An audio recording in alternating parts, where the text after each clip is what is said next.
Hi friends, welcome to our channel కమ్మనైన రుచులు. నేను ఇవాళ క్యాటరింగ్ స్టైల్లో ఉండే మునక్కాయ కూరని టేస్టీగా ఇంట్లోనే ఈజీగా ఎలా తయారు చేసుకోవాలో చూపించబోతున్నాను. కాబట్టి వీడియోని అస్సలు స్కిప్ చేయకుండా ఫస్ట్ నుంచి లాస్ట్ దాకా చూడండి.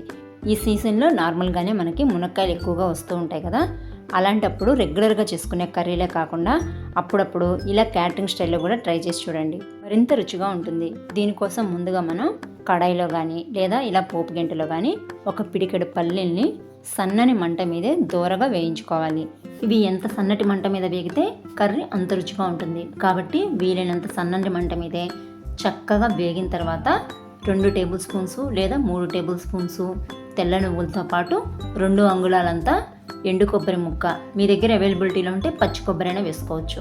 అలాగే 4 అంగుళాల దాల్చిన చెక్క ముక్క, 3 లవంగాలు, 2 యాలకుల్ని కూడా వేసి అలాగే సన్నని మంట మీద వేగించి పక్కన పెట్టేసుకొని ఇదే స్టవ్ మీద వేరొక గిన్నెని పెట్టుకొని మనకి కూర కోసం సరిపడినంత నూనె వేసేసుకొని సన్నగా కట్ చేసి పెట్టుకున్న ఉల్లిపాయ ముక్కల్ని వేసుకోవాలి. నేనైతే ఈ కర్రీని క్యాటరింగ్ స్టైల్లో చేస్తున్నాను కాబట్టి ఎటువంటి పోపు ఇంగ్రీడియంట్స్ వాడట్లేదు. మీకు నచ్చితే కనుక కాస్త పోపు పెట్టుకోవచ్చు.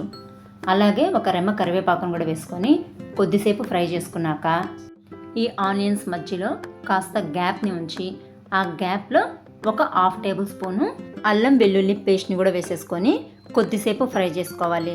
ఈ అల్లం వెల్లుల్లి పేస్ట్ని ఇలా మధ్యలోనే ఉంచి కొంచెం సేపు ఫ్రై చేసుకున్నామంటే పచ్చి వాసన అంతా పోతుంది. అప్పుడు ఇక ఉల్లిపాయ ముక్కలతో పాటు కలిపేసి ఇంకొద్దిసేపు ఫ్రై చేసుకోవాలి. దీని మీద మూత పెట్టుకున్నాం అనుకోండి కాస్త త్వరగా మగ్గిపోతాయి. కాబట్టి దీని మీద కాసేపు మూత పెట్టేసి ఒక 2-3 నిమిషాల తర్వాత తీస్తే చక్కగా వాటర్ కూడా వస్తుంది, ఇంకాస్త త్వరగా మగ్గుతాయి.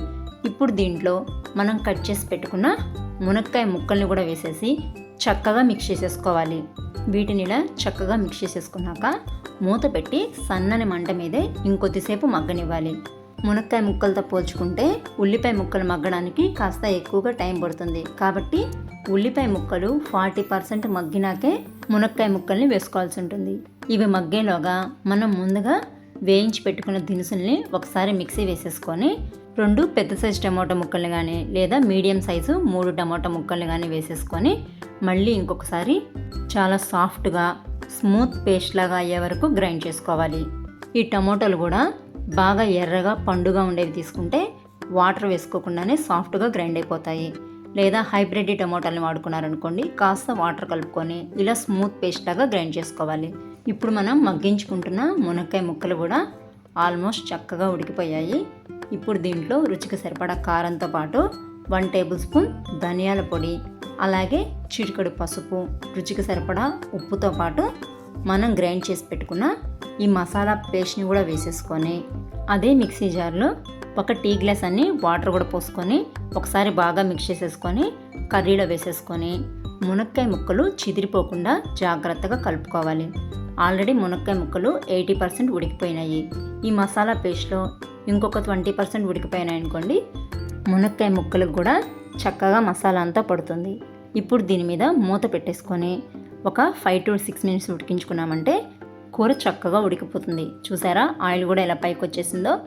ఇప్పుడు ఈ కూర రుచి మరింత పెంచడానికి, అచ్చం క్యాటరింగ్ స్టైల్లో ఉండడానికి దీంట్లో కాస్త కసూరి మేతిని చేత్తో క్రష్ చేసుకొని తీసుకోవాలి. అలాగే కాస్త కొత్తిమీర తరుపును కూడా వేసేసుకొని ఒకసారి బాగా మిక్స్ చేసేసుకొని కూరని పూర్తిగా హై ఫ్లేమ్ మీద ఒక 2-3 నిమిషాలు ఉంచుకోండి, సరిపోతుంది. 5 నిమిషాల తర్వాత ఈ కూరని వేడివేడిగా సర్వ్ చేసుకోవడమే. అంతేనండి, ఎంతో టేస్టీగా మంచి ఎమ్మీగా అచ్చం క్యాటరింగ్ స్టైల్లో ఉండే మునక్కాయ గ్రేవీ కర్రీ తయారైపోతుంది. టేస్ట్ అయితే సూపర్గా ఉంటుంది.